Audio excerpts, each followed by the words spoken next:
You're welcome to another section of our integrated science class.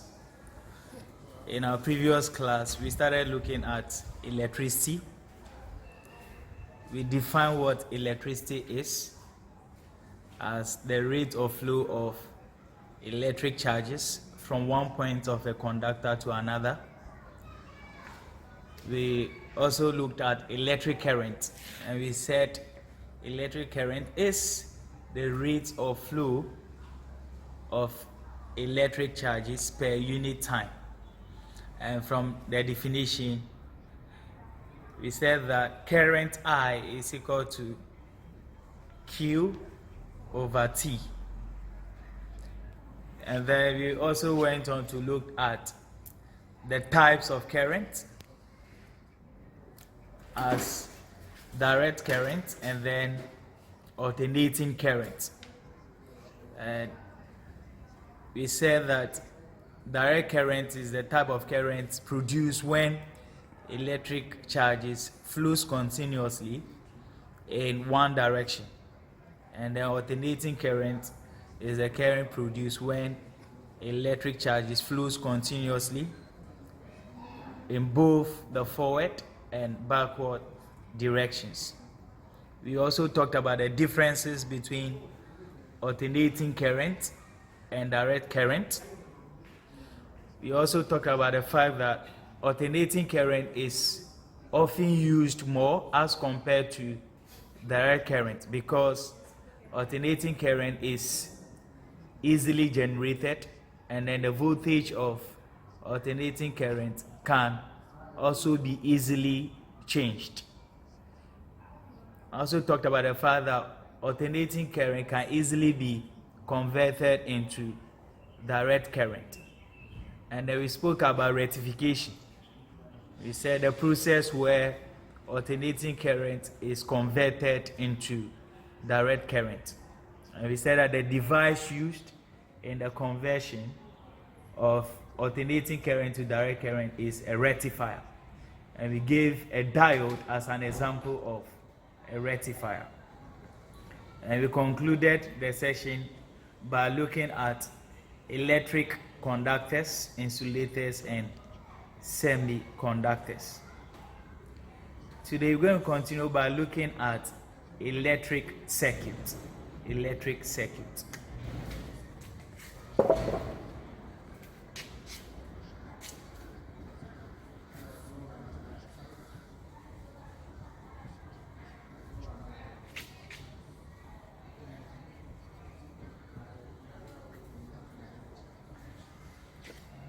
Electric circuit. Can be asked that what is an electric circuit? What is an electric circuit? So when you talk of electric circuit, you are talking about a complete unbroken path along which electrical charges flow or move in order to generate or produce electric current. That is what we call electric circuit. So the complete unbroken path along which charges move or flow to produce current. That is what we refer to as electric circuit. So an electric circuit is a complete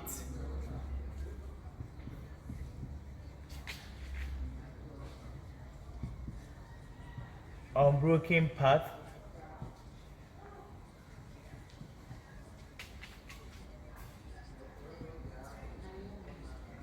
along which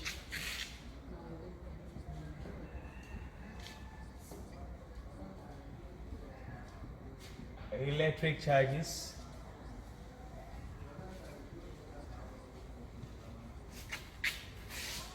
flow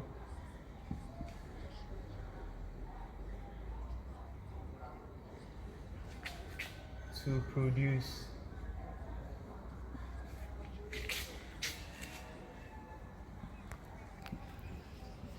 current. So the complete unbroken path along which electric charges flow to produce current.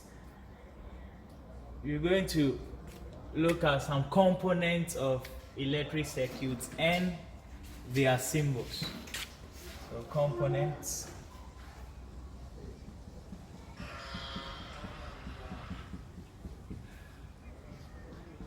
of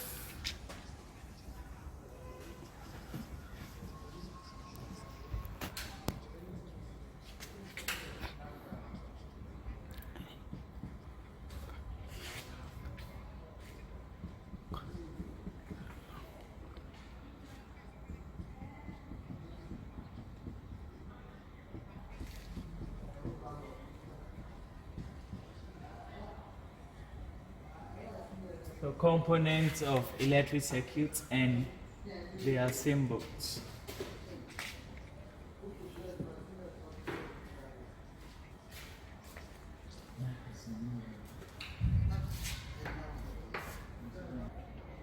So I'm putting that in a tabular form. So component,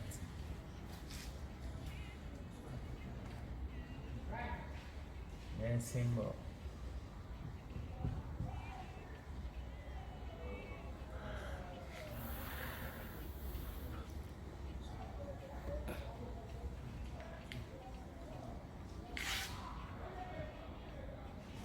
So the first component here is a cell. This is represented as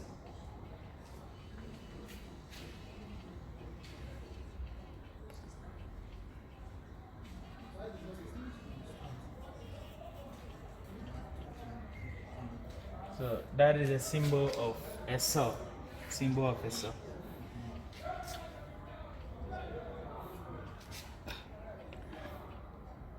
And then we have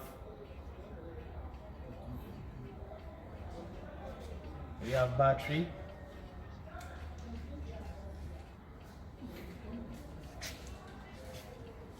A battery is just a combination of two or more cells. So the symbol of battery consists of two or more cells.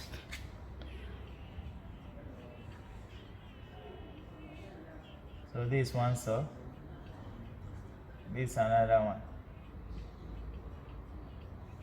So I've indicated two cells. So this battery consists of two cells.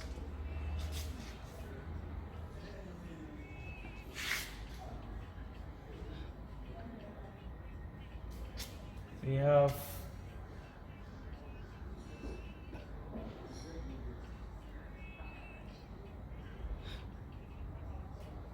resistor.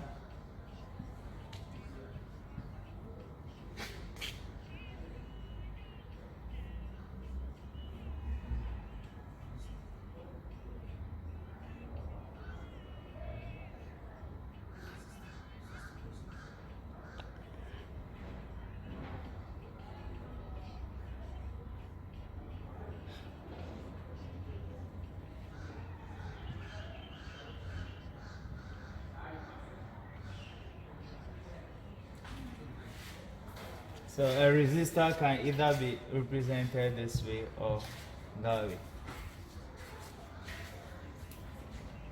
We also have what we call variable resistor.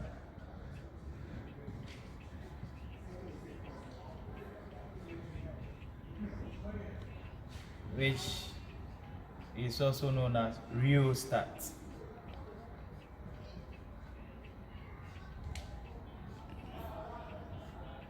Rheostat.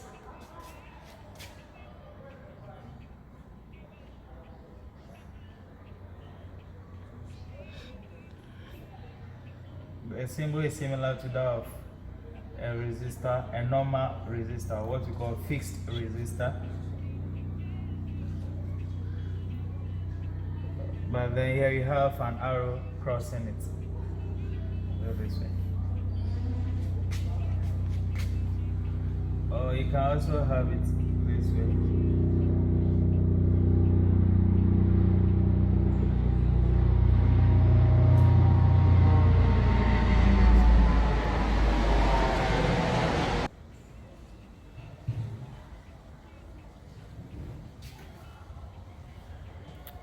sometimes you may not have the arrow crossing it, but rather have the arrow pointing to it.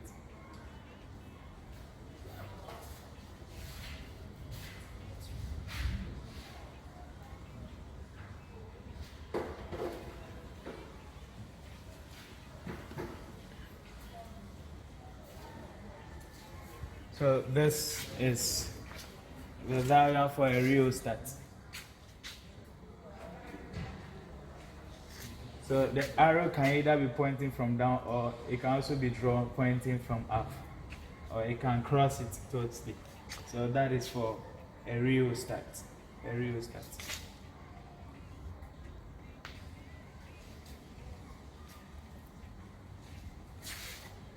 Then we have the key, or you also refer to as switch.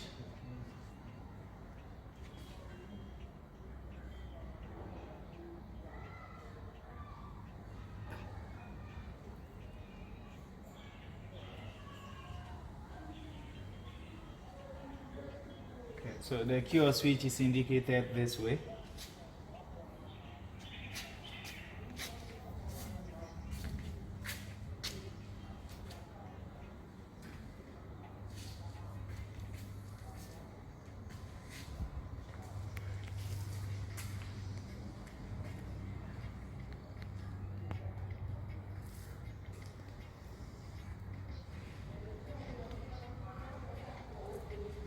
Then 6, we have the ammeter.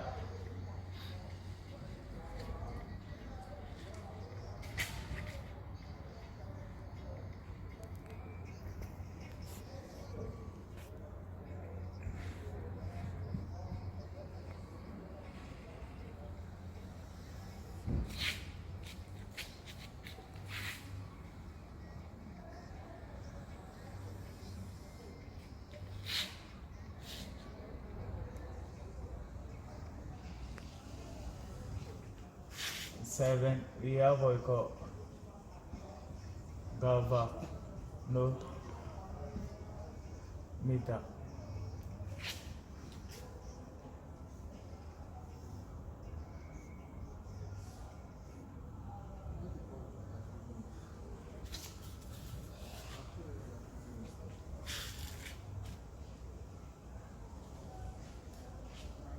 We have the voltmeter.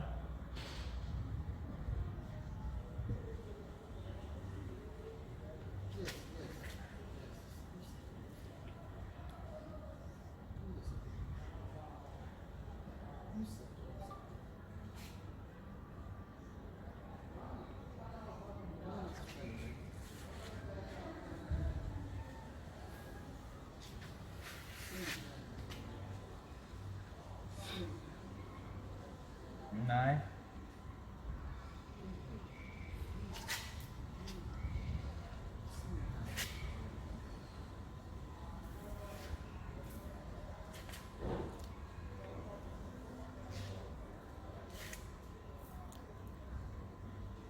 We have capacitance.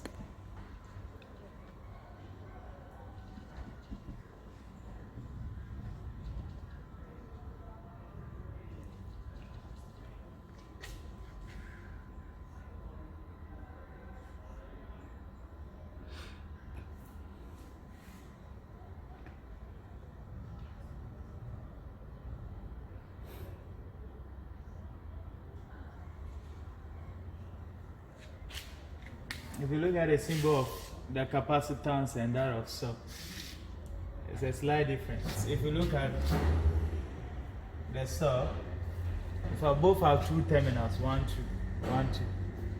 But in the cell, one terminal is longer than the other. But for capacitance, they are of the same length or size. So you take note of that.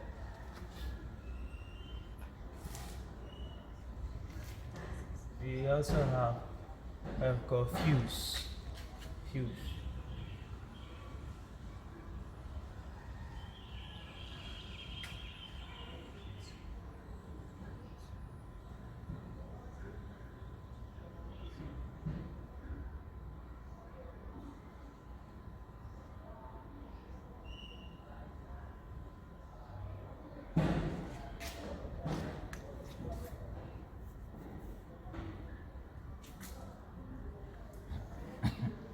that is when you have, and then we have bulb or lamp.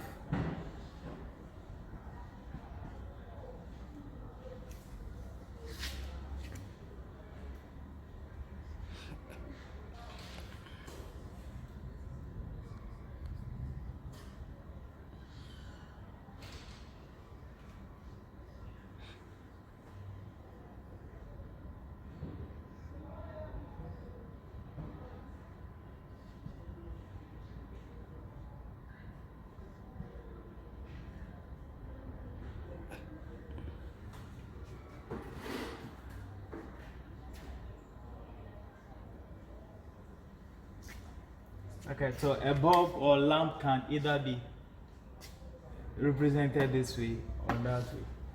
Okay, so these are some symbols of the components that are found in an electric circuit. We're going to briefly talk about the functions of each of these components in an electric circuit. So functions of the various components of an electric circuit. So let's look at the functions of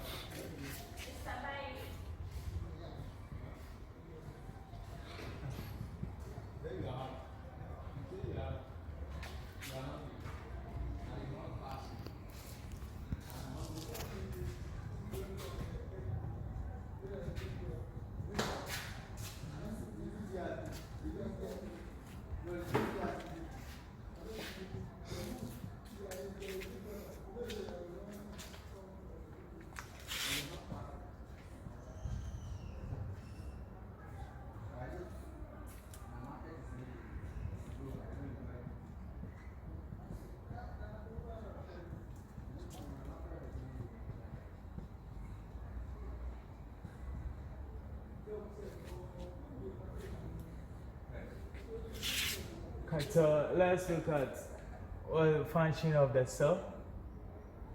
So let's have cell.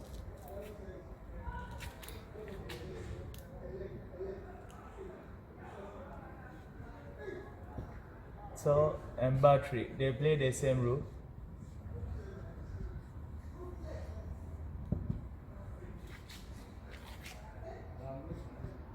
Serves as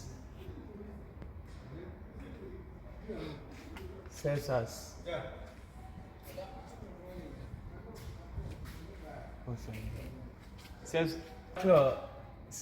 as a source where electric charges are produced.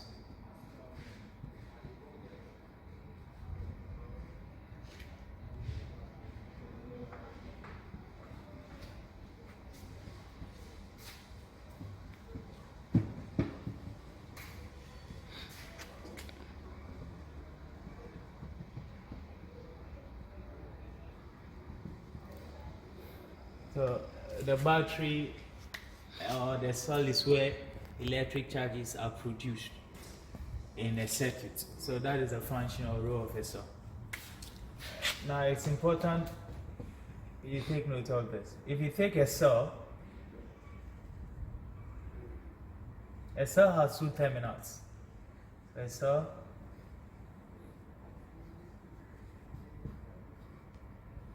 has two terminals.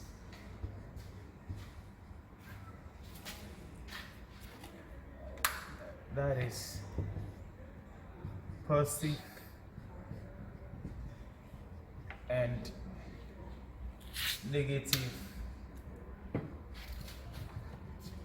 terminals.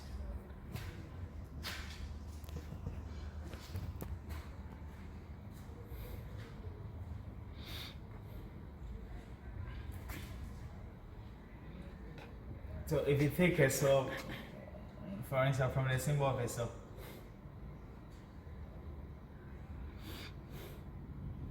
this is what we call the longer terminal is the positive one, and the shorter one is the negative. So the longer is the positive terminal, and then the shorter is the negative terminal. So a cell has two terminals, positive terminal and then negative terminal. Now, in a circuit diagram, electrons flow from the negative terminal towards the positive terminal. So electrons will flow from the negative to the positive. And then conventionally, currents flow in the opposite direction. So currents will flow from the positive terminal towards the negative terminal.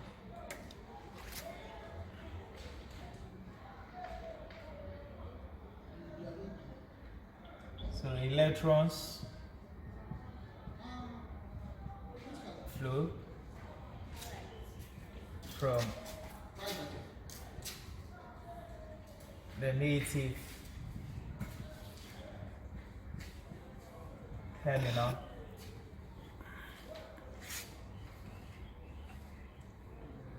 towards the positive terminal.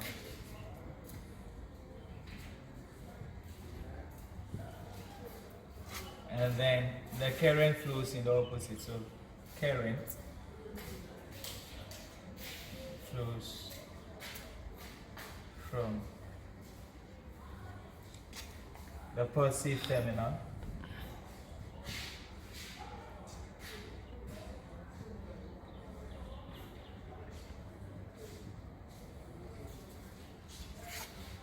towards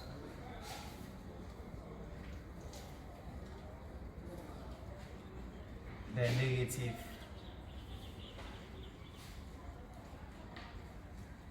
terminal.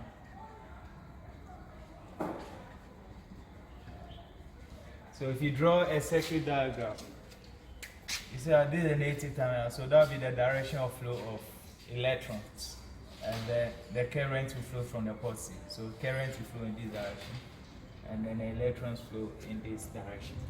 So that is for a cell. So have in mind, a cell has two terminals, the positive and the negative terminals. The positive is the longer terminal and the shorter one is the negative. And then electrons are generated or produced from the negative terminal. So electrons flow from the negative terminal. And by convention, current flows in the opposite direction. So the current will flow from the positive towards the negative terminal. Okay, so that is for a cell and a battery.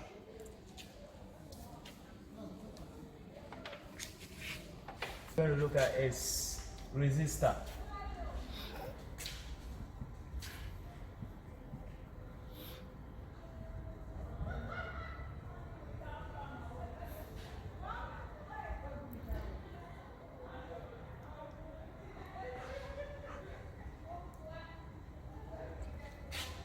So the resistor is a device or material which measures the resistance to the flow of current in the circuit.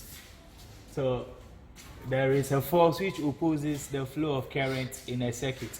That force is what we refer to as resistance. And the device which measures that resistance is what we call resistor.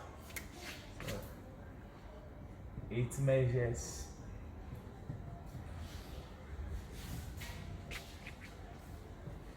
the resistance to the flow of current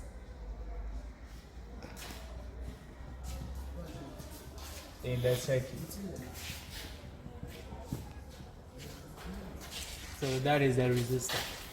Then we have the rheostat or the variable resistor.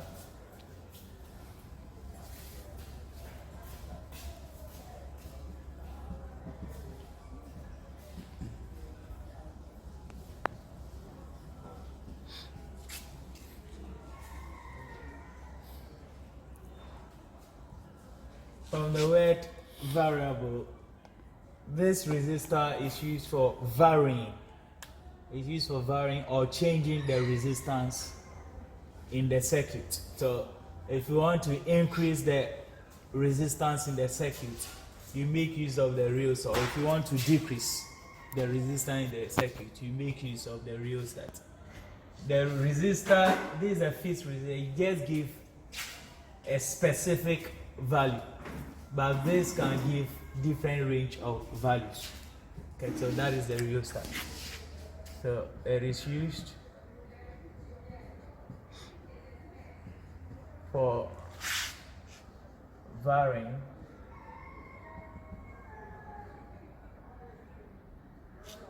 it's used for varying the resistance in a circuit.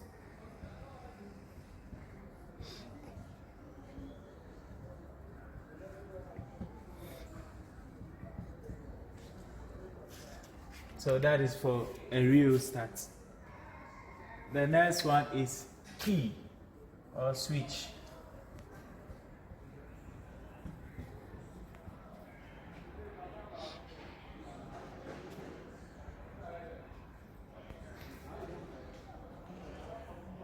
Key or switch.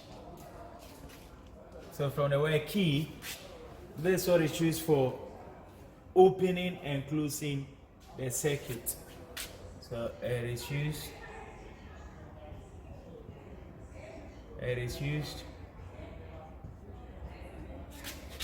for opening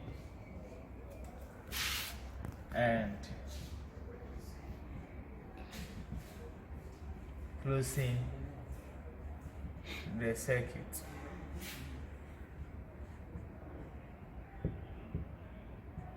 So that's the function or the role of the key in a circuit, for opening and closing the circuit. What does it mean to say that a circuit is opened?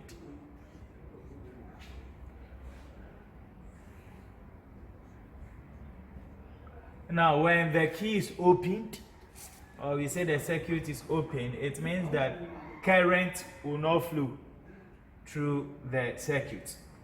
It is when the circuit or the key is closed, that is when current flows through the circuit. So when, let me write this as note.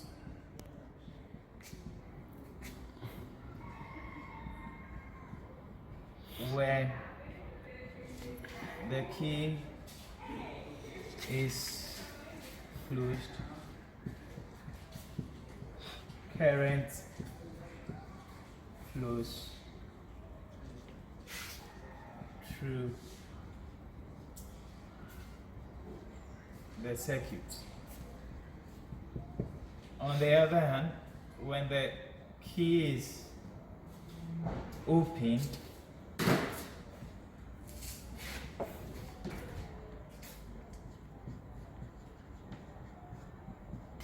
current does not flow through the circuit.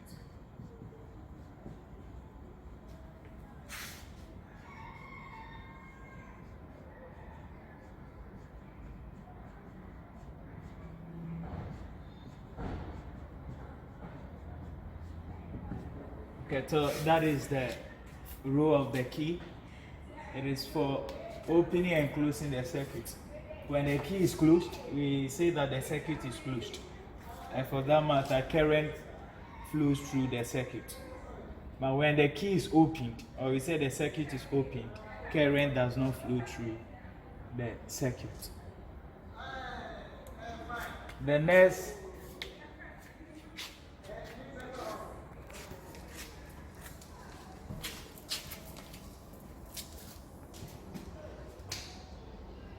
The next component we're going to look at is the ammeter. So ammeter.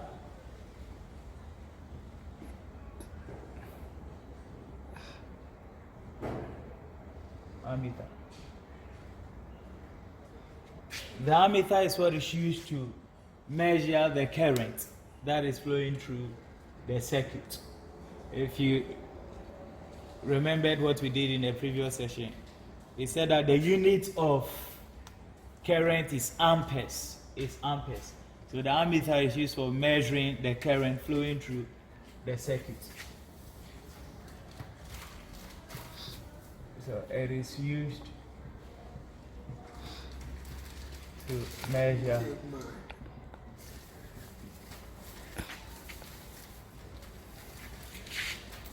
the current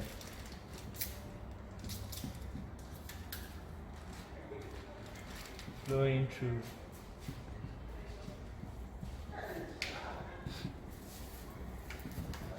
the circuit. And then we also have the galvanometer. Galvanometer.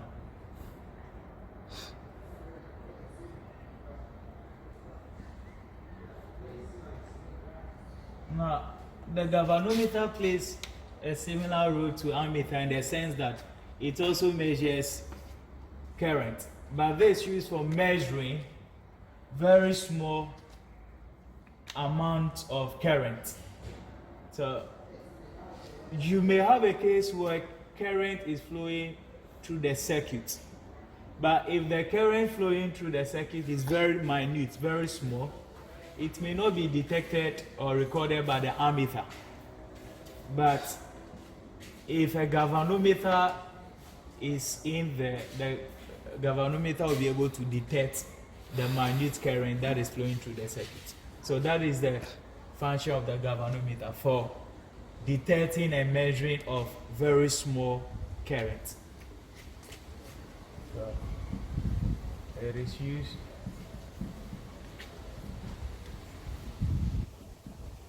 for detecting and measuring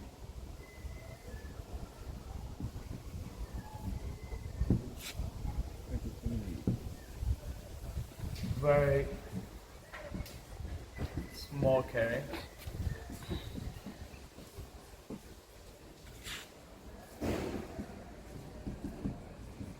flowing through the circuit.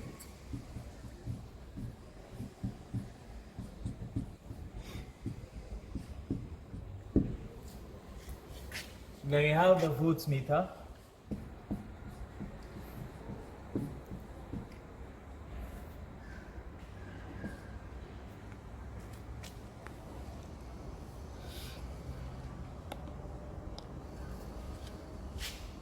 So this is used to measure the voltage in a circuit. So it is used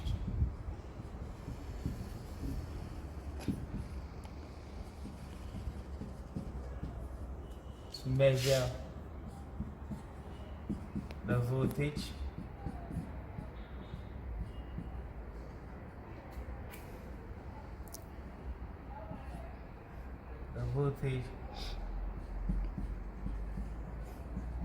across a cell in a circuit.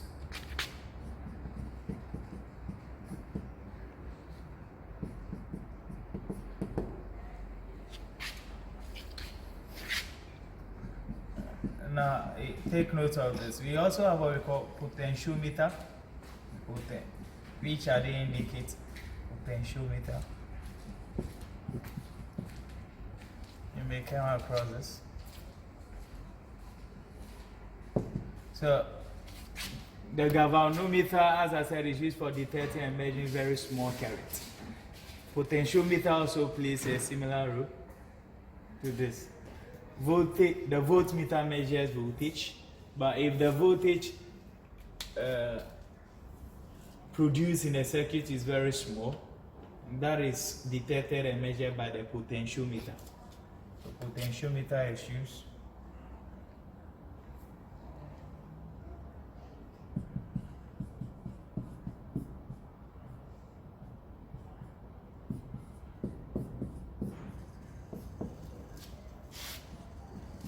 to detect and measure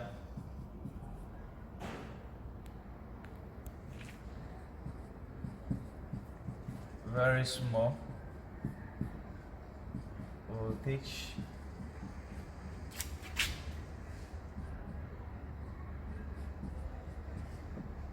in a circuit.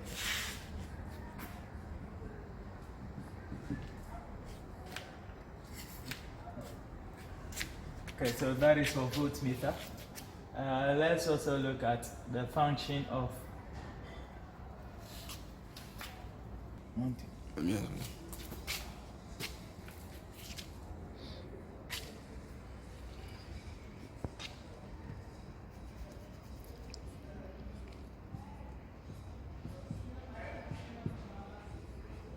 so the function of a bulb. This serves as the load, serves as a load which converts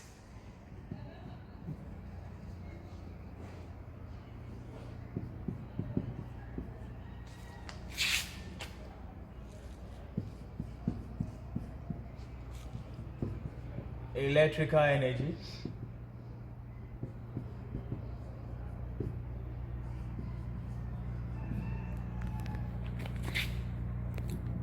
to other forms of energy, but specifically the bulb converts the electrical energy generated into light energy. So convert electrical energy generated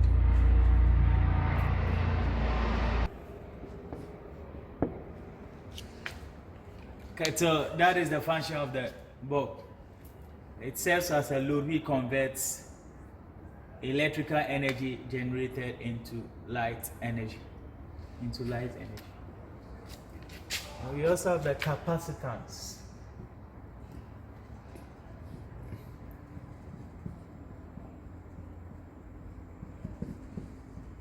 Capacitor.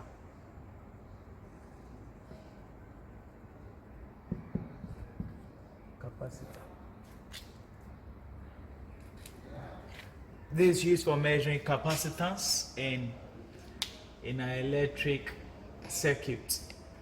Most simple circuits do not contain capacitor. Those in electric physics, you will talk about capacitor into details. But for core class, you should know the function of a capacitor. So it is used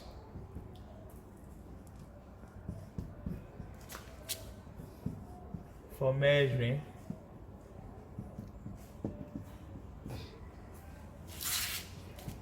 the capacitance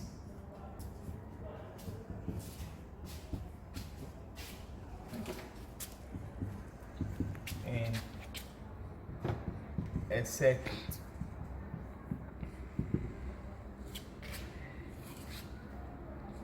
And last, let's talk about the fuse.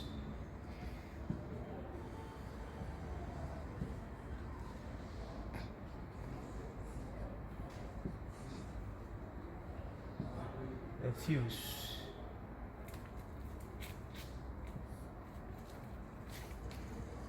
Most circuits contain most electrodes in them. Now the fuse is to help protect electrical appliances against damage. When there is excess current flowing through the circuit. So if you look at most electric appliances, they have their ratings. There are specific amounts of current that is supposed to pass through them. So for instance, the current passing through an electric kettle is different from that of, let's say, a fridge or that of a television. So each of these appliances have fuse. So if the current that is flowing through the circuit is higher than what the appliance can take, then you see that the fuse will melt, which we often say that the fuse has blown. That happens in order to protect the appliance from damage. So that is the function of a fuse, to protect electric appliances from damage when excess current is flowing through the circuit. So it protects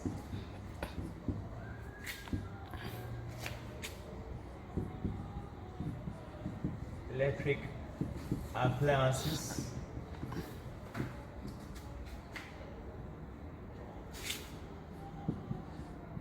from damage.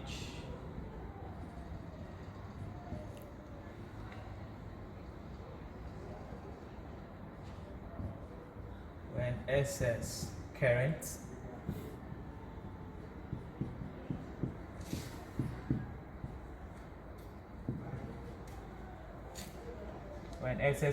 is flowing through the circuit.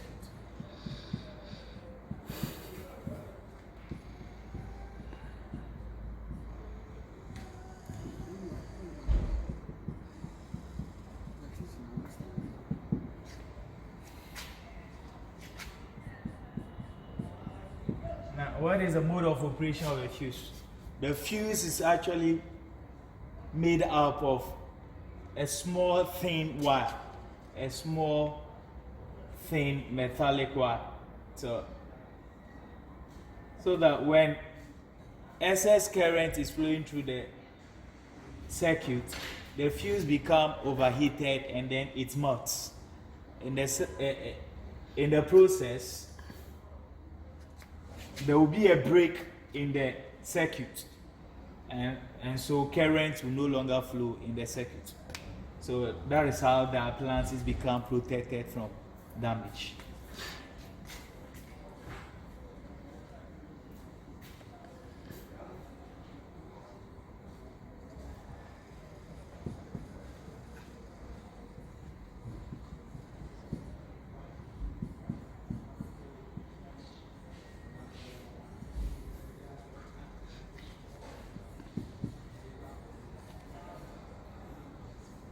So a fuse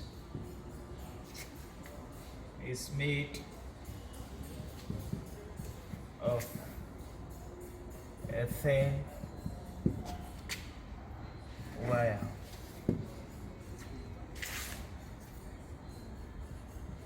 When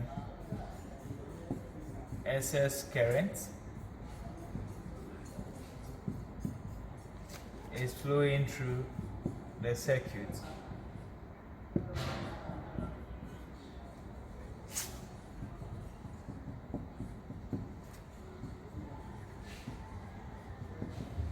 the fuse becomes overheated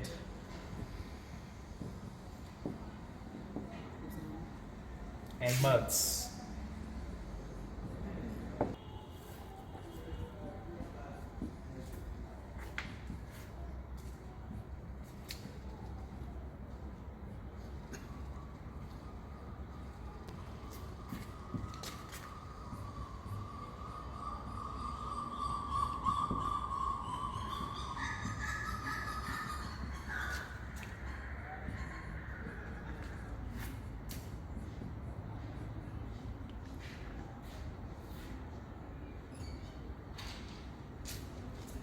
Okay, so when excess current flows through the circuit, because the fuse is made of a thin wire, it becomes overheated and melts.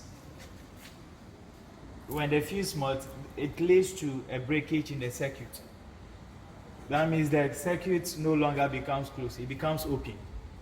I said that when the circuit is open, no current will flow, meaning that the current will not reach the appliance, and therefore the appliance will not become damaged.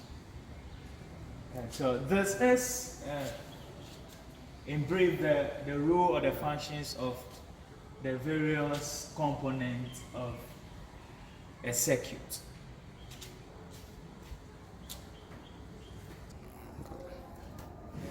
We're going to continue by looking at arrangement of components in an electric circuit. Arrangement of components in an electric circuit. But before we look at that, I want to give a diagram of a simple circuit. A simple circuit. So a simple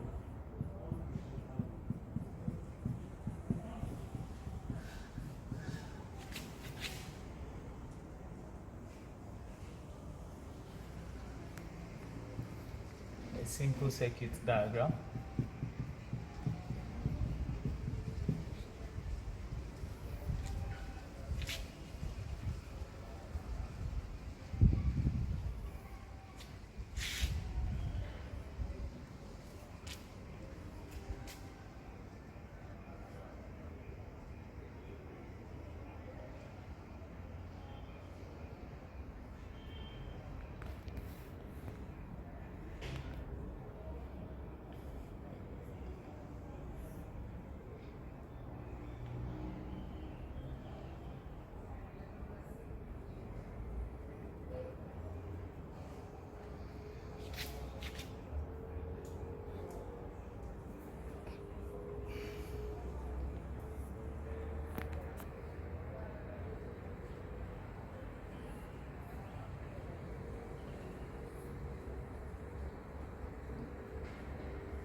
Okay, so this is a diagram of a simple circuit. So you have from here, you know, this is a rheostat. This is a rheostat.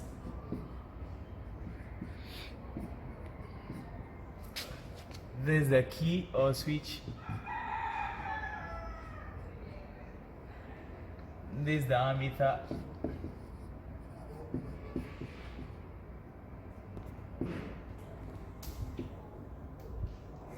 This is a voltmeter.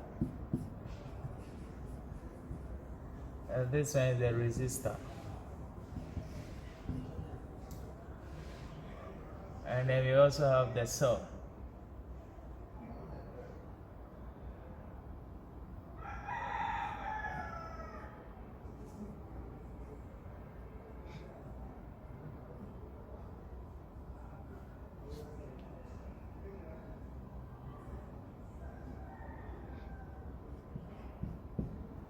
Okay, so this contains some of the components of a circuit. I told you that a cell has two terminals, the positive and the negative. So I said charges. So here, charges, which is electrons, will flow from the negative. So it will flow from the negative terminal to the positive. So this is electron.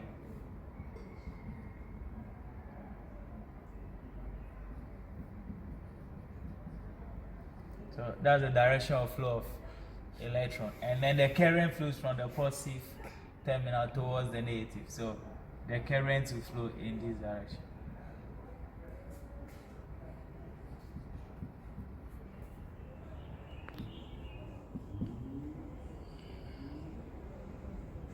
So the current flows electron from the negative terminal and then the current from the positive terminal. Okay, so this is a diagram of a simple circuit. Now let's look at the arrangement, how the various components are arranged in a circuit. So arrangement.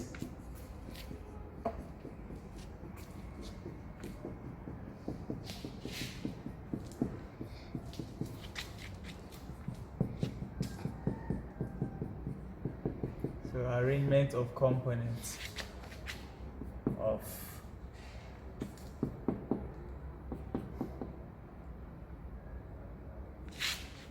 an electric circuit.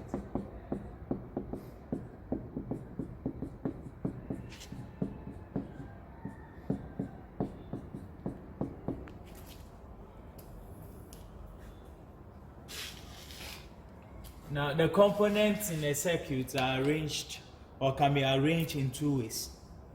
What we call the series arrangement and then the parallel arrangement. Components of an electric circuit.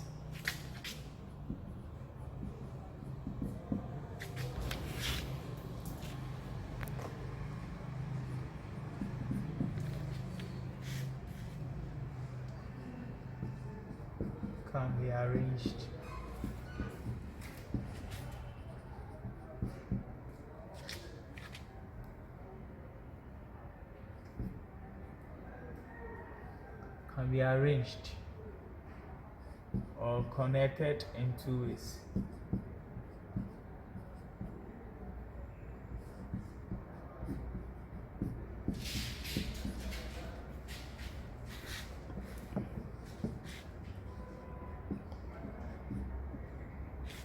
So in two ways, namely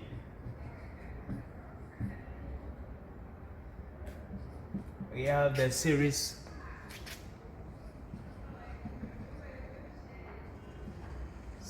arrangement or connection,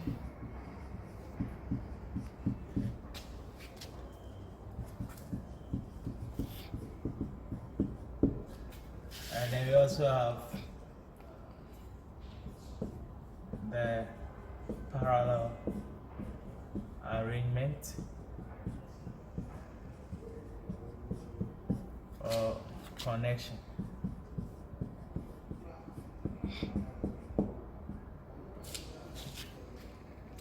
Okay, so under this we're going to look at how some few components are arranged using series arrangement and then using the parallel arrangement. So we talk about arrangement of bulbs.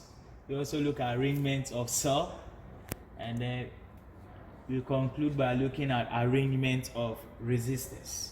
Arrangement of resistors.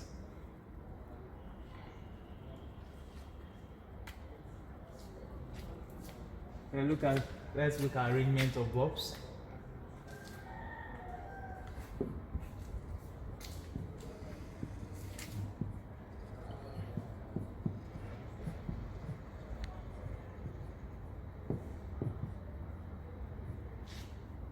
Arrangement of bulbs. So the first case, series arrangement.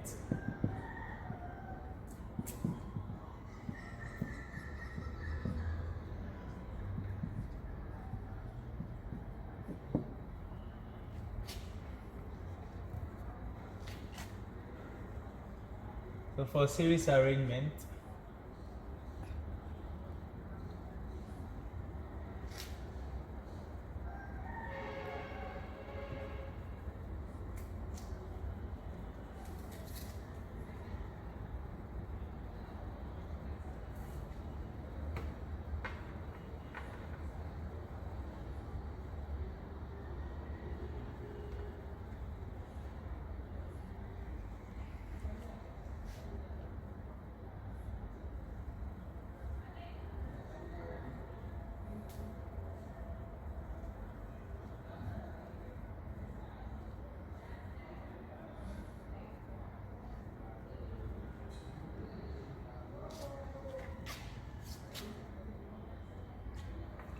so for series arrangement, you have the bulbs line up this way. Bulbs are line up this way. This has got its advantages and then disadvantages. When bulbs are connected in series, they show the same intensity of brightness. So the level of brightness of bulb A will be the same as bulb B, will be the same as bulb C. The reason is that the same current is flowing through each of the bulbs. So that is one characteristic of arrangement of bulbs in series. All the bulbs will show the same intensity of brightness. Now the second thing is that if bulbs are connected in series and one of the bulb is removed, so for instance I remove bulb B, there will be a break in the circuit, and so current will not flow through the circuit, and for that matter the bulbs will not produce any light. So that is for arrangement of bulbs in series. One, the bulbs will show the same intensity of brightness, and then two, removal of any of the bulbs will lead to a break in the circuit, and hence the remaining bulbs will not produce any light. Okay, so that is for arrangement in series.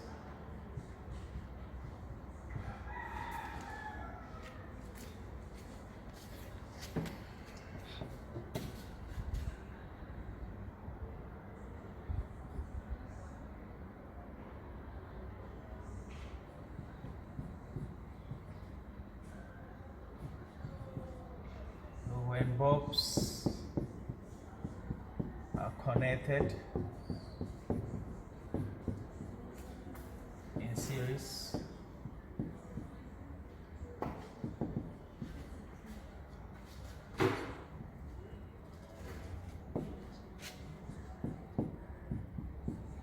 the bulbs produce the same intensity of brightness.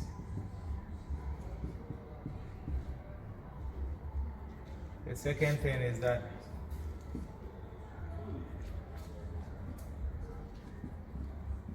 removal of any of the bulbs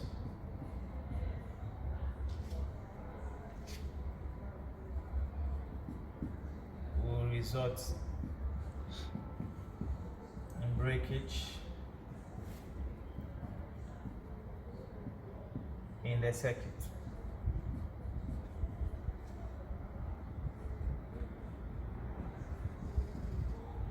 So removal of any of the bulbs will result in breakage in the circuit. So when there's a break, current will not flow, and so the remaining bulbs that are left will not produce light. Then the second arrangement, that's a parallel arrangement of bulbs.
Bulbs in parallel arrangement.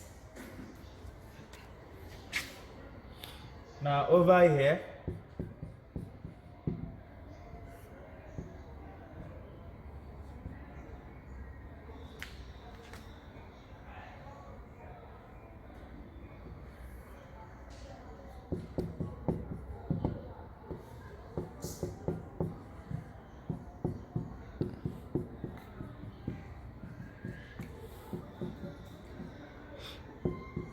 the bulbs are in parallel connection.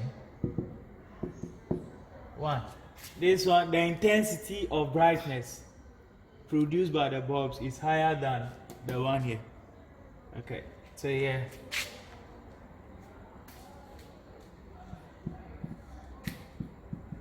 The bulbs produce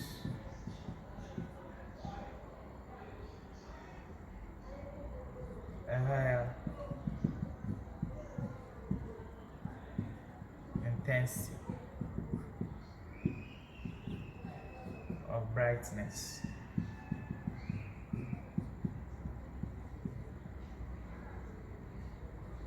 And then secondly, when any of the bulbs is removed, there will not be any breakage in the circuit. So if, for instance, the middle bulb here is removed, current will still flow through this bulb, the first one as well as the last one. So the two remaining bulbs will still produce light. But in the case of the series, if any of the bulb is removed, there will be a break, so the remaining bulbs will not produce light or will not give out light. So here, removal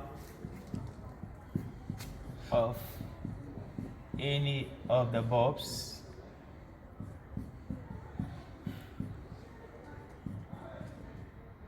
does not lead to breakage in circuit.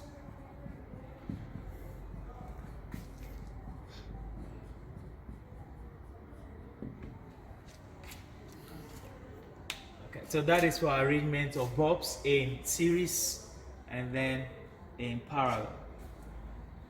We're going to look at arrangement of cell. Arrangement of cell. Arrangement of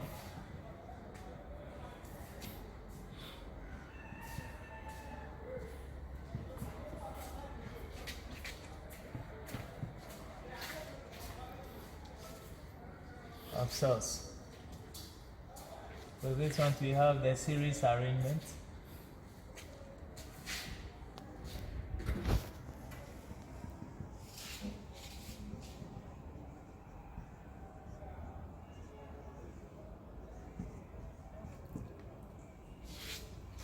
For series arrangement,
so this is a series arrangement of cells. And in series arrangement,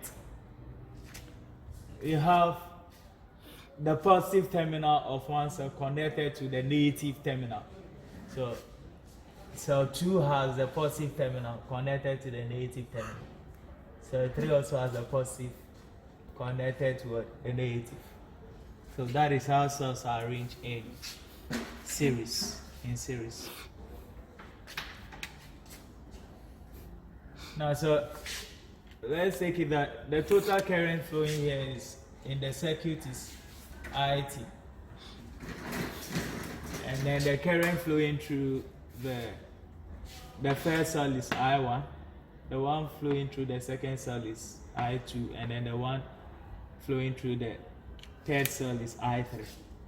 Let's say the voltage across cell 1 is V1, the voltage across cell 2 is V2, and the voltage across cell 3 is V3. And then the total voltage in the circuit is VT, just like the total current is IT. Okay.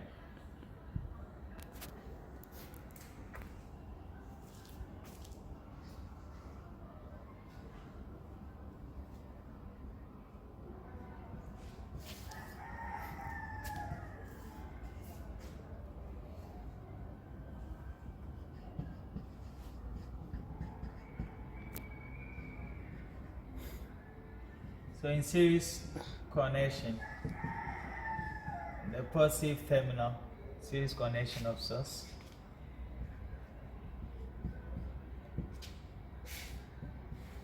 the positive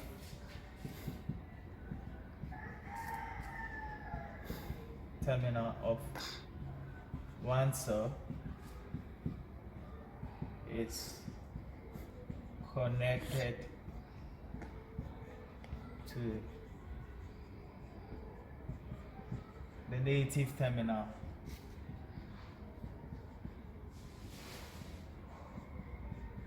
of the other cell.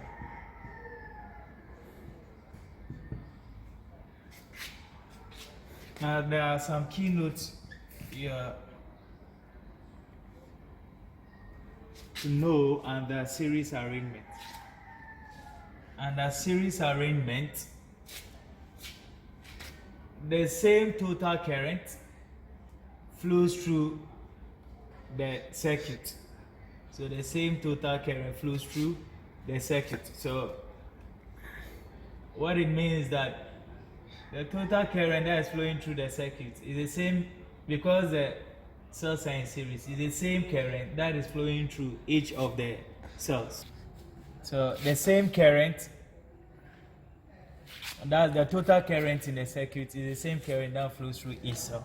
So the total current IT is equal to the current flowing through cell 1, the same as the current flowing through cell 2, and the same as the current flowing through cell 3. However, when it comes to the voltage is the sum of the voltages. The total voltage is the sum of the individual voltages across the various cells. So here, the total voltage in the circuit will be equal to the voltage across cell 1 plus the voltage across cell 2 plus the voltage across cell 3. Okay, so you take note of this. So in terms of current, the same current is flowing through each cell. But when it comes to the voltage is the sum of the individual voltages across each cell. Take note of this. When it comes to calculations, we'll be applying this, so take note. Let's quickly look at the second arrangement. As for the parallel arrangement.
So this one, the total current is 2IT. Let's say the total voltage here is VT.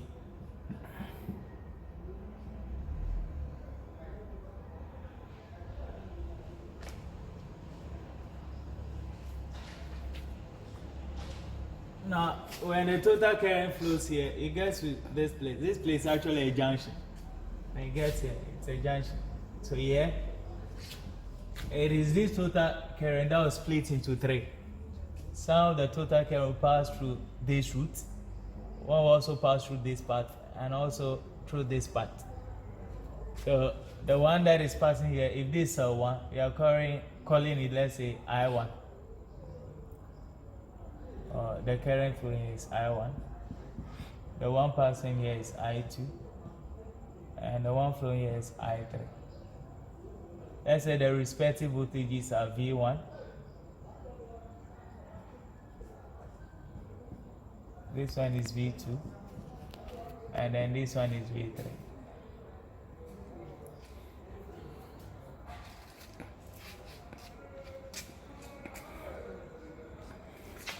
Over here, you can see that in power arrangement, the same terminals are connected. So here, the positive is connected to the positive, positive to the positive, negative to negative, negative to negative.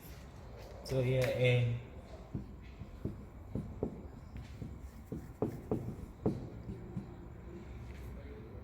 power connection of source,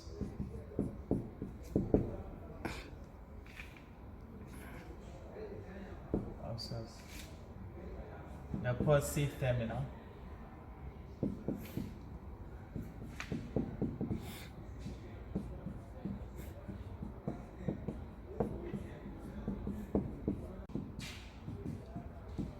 is connected to the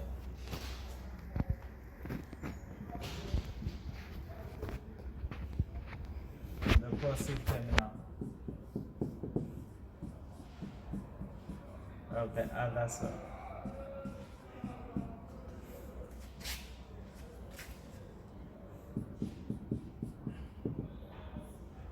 Now, what are the conclusions here? So here, the total current is not equal to the current that is flowing through each one. Rather, it's the total current that divides to produce the current passing through each of the cells. What it means that when you add the individual current flowing through each of the cells, that will give you the total current. So for this one, the total current is the sum of the current flowing through each of the cells. So I2 will be equal to I1 plus I2 plus I3. However, when you come to the voltage, the total voltage here is the same as the voltage across each of the cells. So here your VT is equal to V1, which is the same as V2, which is the same as V3. Okay, so take note. Over here, the total current is equal to each of the currents. The voltage is rather the sum of each of the voltages. And then here, the total current is the sum of the individual current, and the total voltage is equal to the individual voltages. Let's look at advantages of arrangement of cells in series and the disadvantage. We also look at advantages and disadvantage of arrangement in parallel. So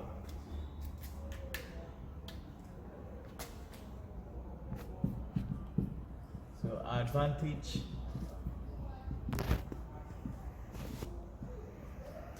of series arrangement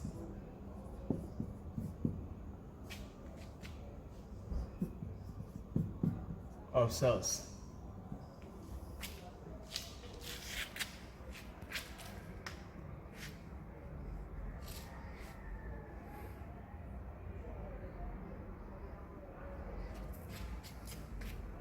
So here, cells produce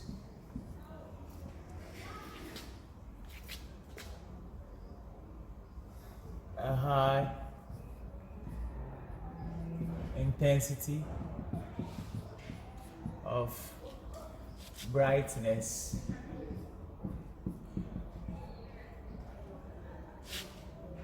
as a result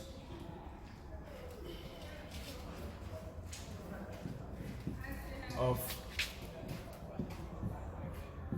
higher total voltage. So if you look at series arrangement, you said that the total voltage here is the sum of the individual. So it means that the total voltage here will be higher. And because the total voltage will be higher, the intensity of brightness produced by the cells will be higher. It means that will be the opposite for the parallel arrangement. Now the disadvantage here is this: because the cells are producing a higher intensity of brightness, it means that they will not last long since there is a higher drain on them. So that's a disadvantage. Because they are producing a higher intensity of brightness, they do not last longer. So that's a disadvantage.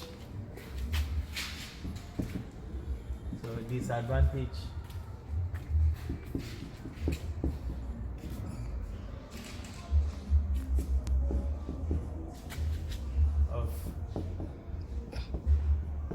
parallel arrangement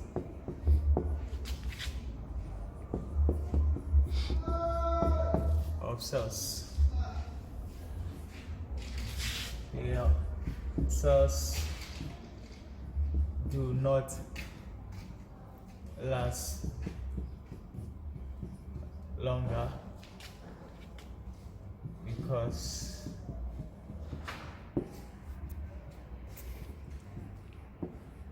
there is a higher drain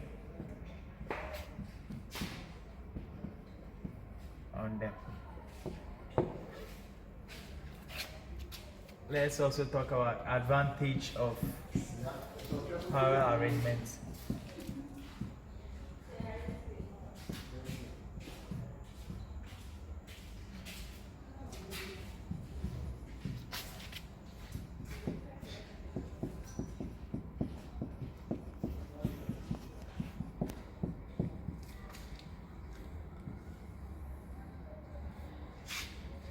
So it's the opposite. So here cells do not, or cells produce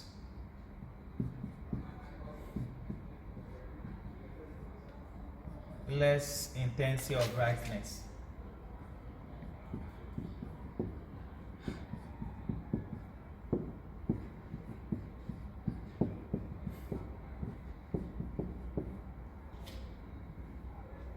As a result of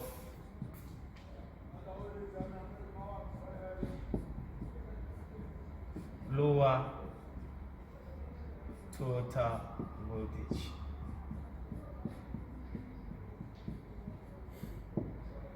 And the total voltage is also referred to as the resultant voltage. And then let's say disadvantage of parallel arrangements.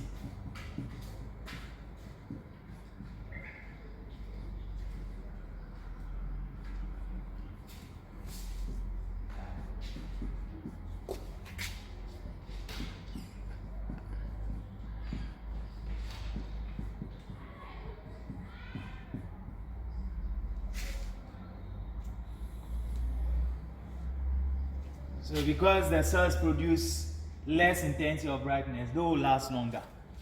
So cells last longer because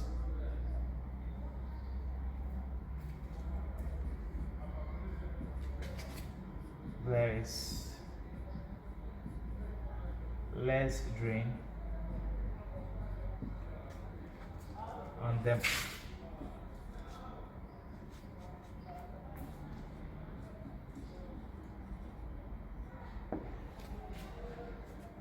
Okay, so that is for arrangement of cells in series and then in parallel.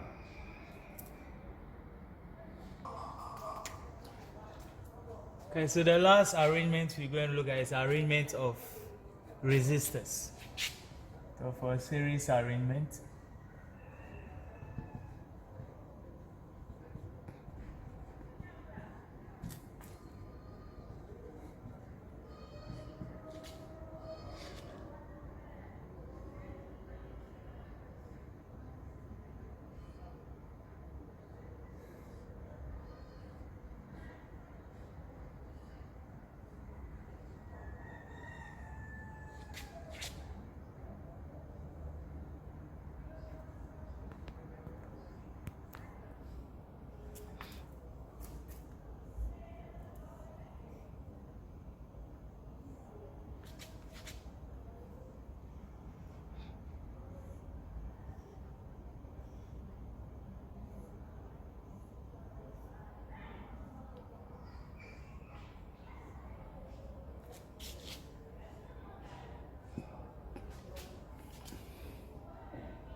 okay, so this arrangement of cells of resistors in series.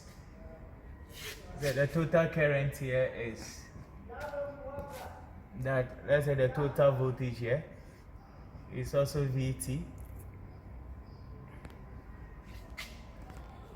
So we have resistance 1, 2, resistor 1, resistor 2, and then resistor 3.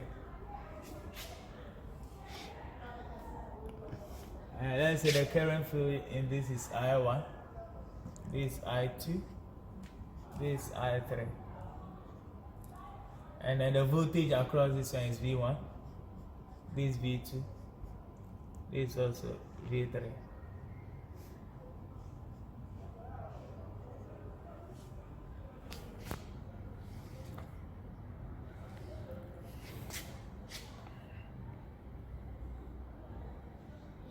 Okay, so the voltage I can decide to indicate in the previous diagrams I didn't draw this, but this actually will look like.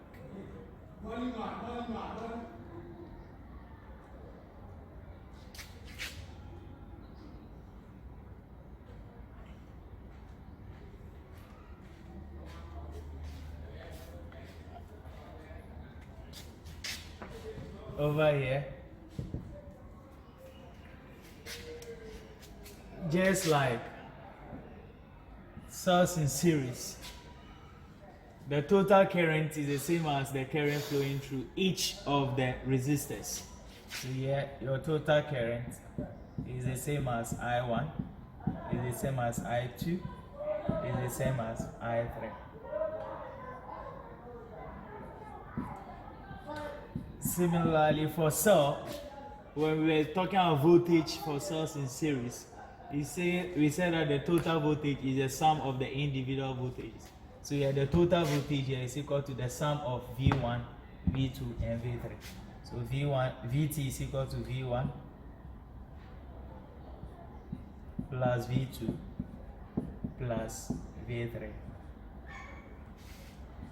And then the last thing here is the total or the resultant resistance.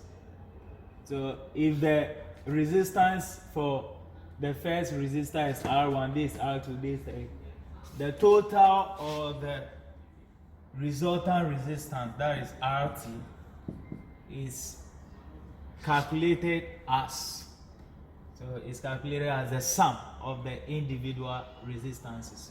So that will be R1 plus R2 plus R3. So that is for series arrangement. Let's look at the power arrangement.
So you have R1, R2, R3. You have the total current in the circuit, IT. The same thing for the source. The total current gets to this junction, it divides into 3. I1 is passing here, I2, and then you have the I3. As the voltage here is V1, this V2, and this is V3.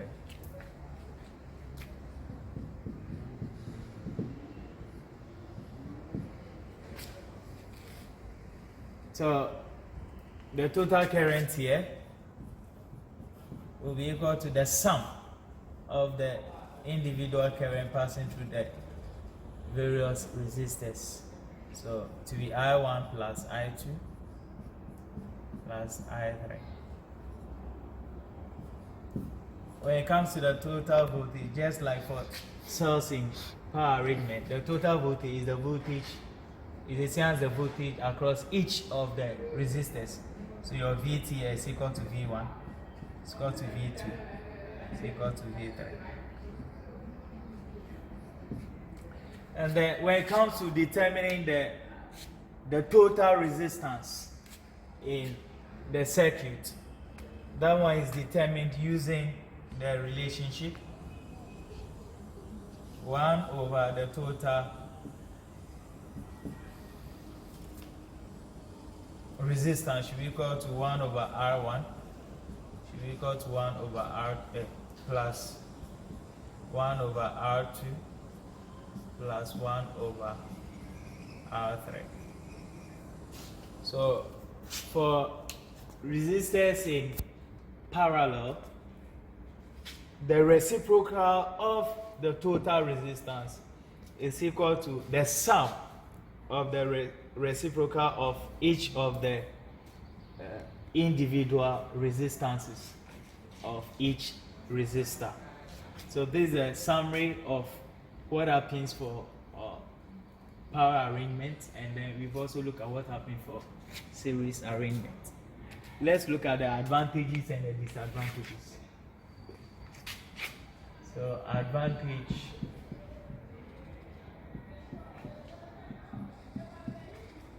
of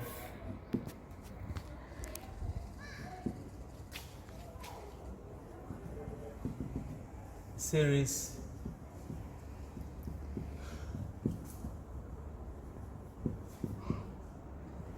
arrangement of resistors.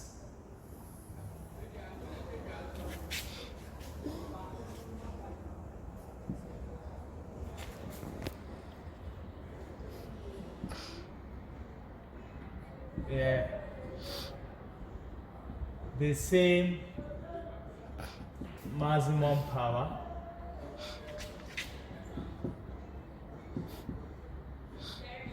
flows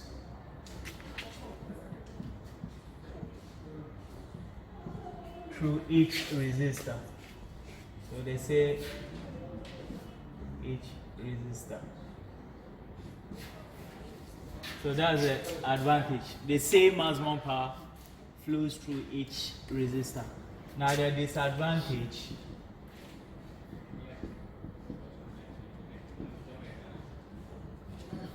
of series arrangements.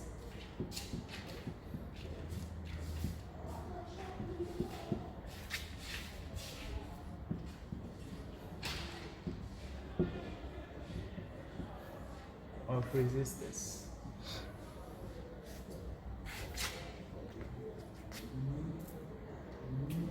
So for series arrangement, just like the bulb, if you remove any of the resistors, there will be a break in the circuit, so current will not flow. And so that's a disadvantage. Removal of any of the resistors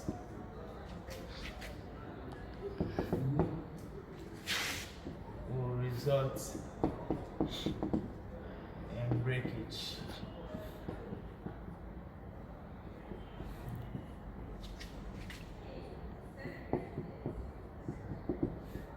of the circuit.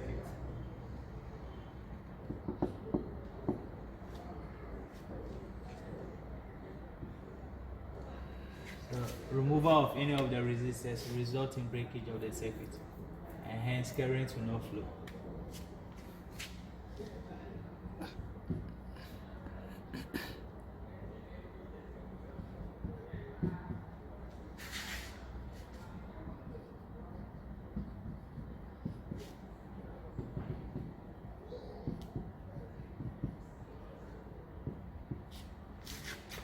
Let's also look at advantage of power arrangements.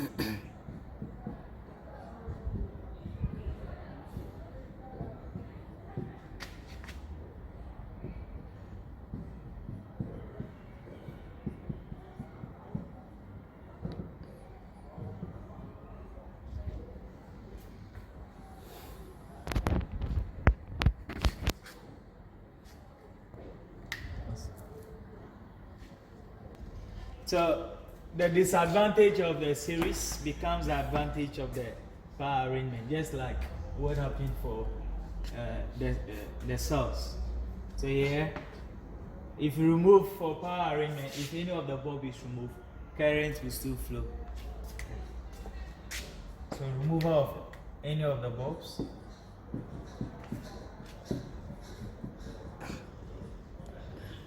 And of any of the resistors.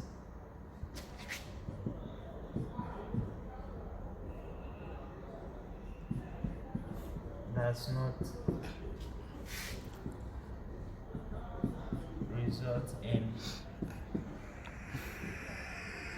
breakage of the circuit,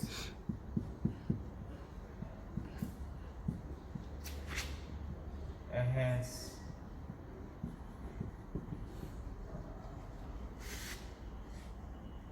current continues to flow.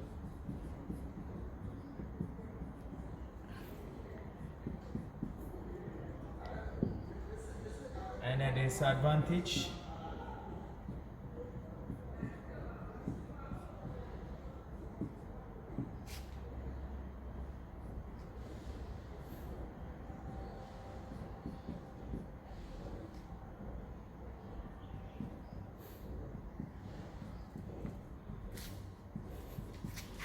power arrangement of resistors.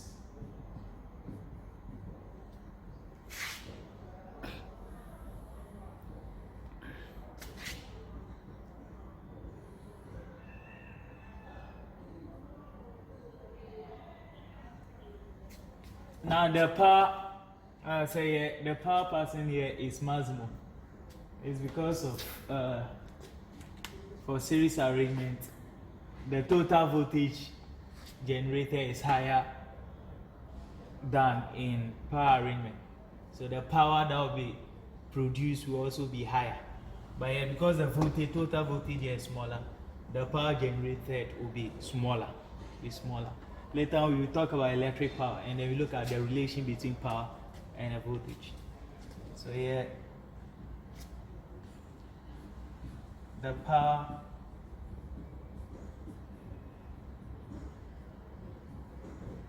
flowing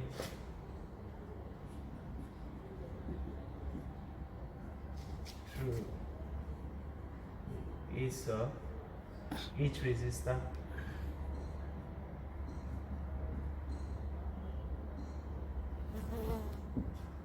is smaller.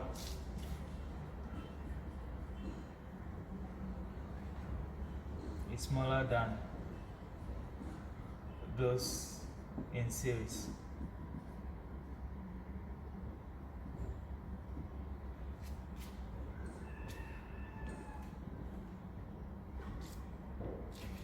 Okay, so these are the advantages and disadvantages of connecting resistors in series and then in parallel arrangement.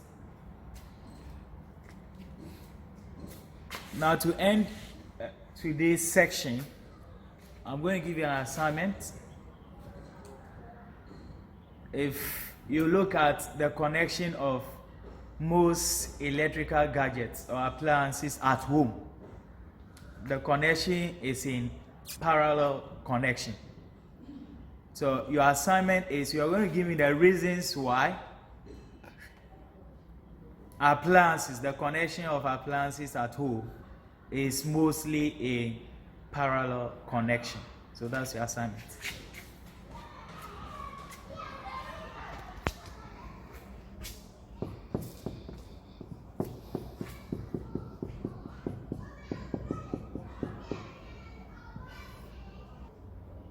So state the reasons why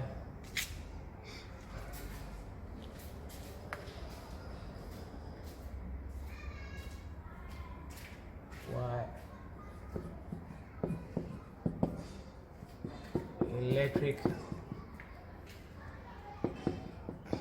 appliances in homes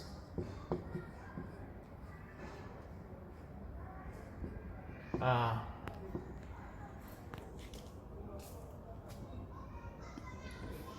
state the reasons why electric appliances in homes are connected and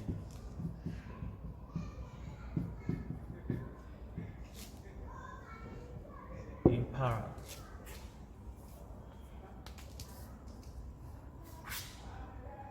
Okay, so that is your assignment.